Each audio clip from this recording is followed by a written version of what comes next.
Baik, pada kali ini kita akan berdiskusi terkait alur pikir proses penyusunan rancangan aktualisasi Latsar CPNS. Nah, jadi awal dari penyusunan rancangan ini kita harus bisa mengidentifikasi isu. Nah, isu yang harus dilakukan melalui teknik environmental scanning. Kita punya sikap peduli dan kritis terhadap lingkungan kita.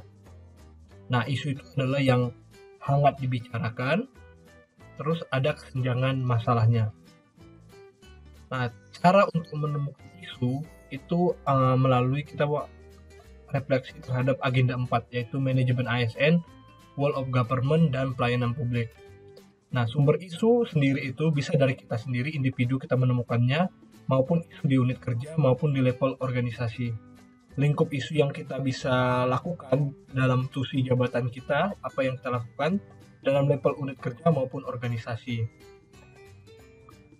Nah, kemudian identifikasi isu ini minimal kita harus memiliki 3 isu yang ingin kita angkat.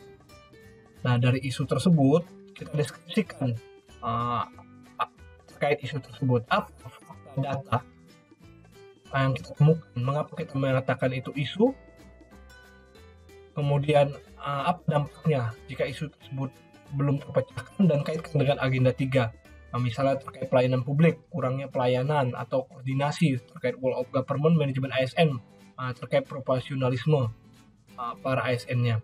Nah, dari 3 isu ini kita tetapkan satu yang menjadi core isu. Nah, untuk menetapkan satu menjadi core isu ini kita bisa menggunakan teknik tapisan isu, toolsnya APKL atau USG.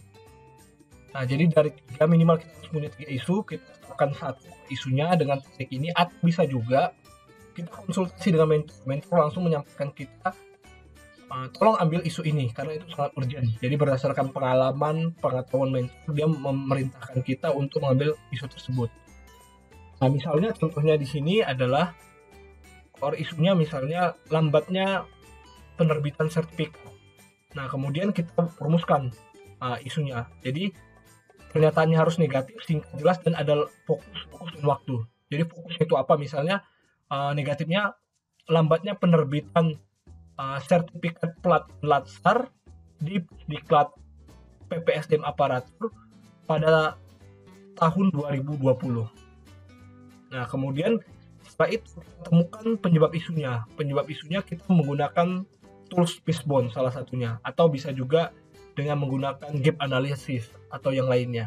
Tapi kita harus menggunakan tools bagaimana kita menemukan akar masalahnya. Nah, setelah ketemu akar masalahnya, kita cari solusinya.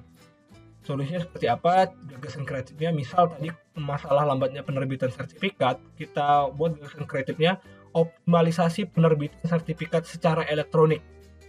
Nah, ini menggunakan sistem elektronik, kemudian sudah dapat gagasannya kita wujudkan dalam bentuk kegiatan. Minimal kegiatannya ada 3. Dari pembuatan, misalnya gagasannya optimalisasi pembuatan sertifikat elektronik, apa yang harus dilakukan 3 kegiatan tersebut. Ini perlu dikonsultasikan dengan mentor. Nah, dari kegiatan tersebut, dari masing-masing kegiatan harus ada tahapan kegiatannya.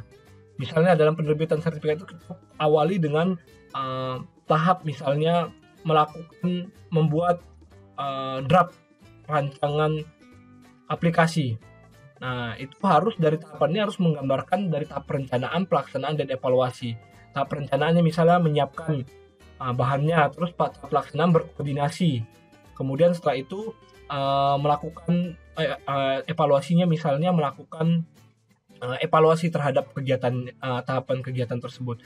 Nah, dari masing-masing kegiatan ini harus memiliki satu output. Apa outputnya dari setiap kegiatan? Jadi tiap produk yang dihasilkan dari setiap kegiatan atau tahap kegiatan yang sekaligus sebagai bukti belajar.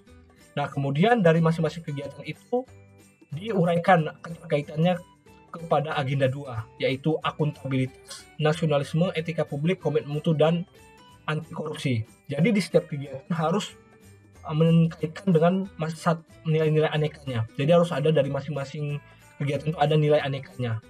Kemudian kalau kegiatan tersebut dilaksanakan, apa dampaknya buat kontribusi visi misi organisasi kita, baik itu tusi jabatan maupun tujuan, dan kemudian terkait kontribusi terhadap penguatan nilai-nilai organisasi kita. Apa nilai-nilai organisasi kita? Jadi demikian sekilas terkait alur proses penyusunan rancangan aktualisasi latar CPNS. Nanti untuk detailnya akan ada video masing-masing untuk penjelasan lebih lanjut. Terima kasih.